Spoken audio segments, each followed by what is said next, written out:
ఈ నెక్లెస్ మనకి సీజెడ్ లో లైట్ వెయిట్ లో వచ్చిందండి.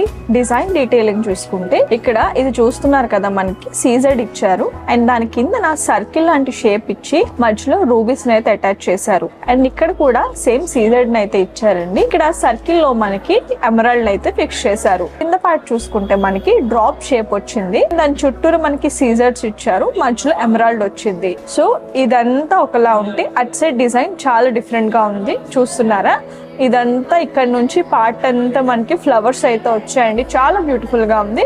అండ్ ఇక్కడ మనకి మామిడి పిందె లాంటి డిజైన్ ఇచ్చారు. దీన్ని కంప్లీట్ గా సీజెట్స్ తోనే చేశారండి. చూస్తున్నారు కదా, ఇక్కడ మధ్యలో మనకి డ్రాప్ షేప్ లోని ఒక రూబిన్ అయితే ఫిక్స్ చేశారు. అండ్ కింద మనకి పర్ల్ అయితే ఒక బిగ్ పర్ల్ అయితే హ్యాంగ్ చేశారండి. దీని వెయిట్ వచ్చేసి 24 grams.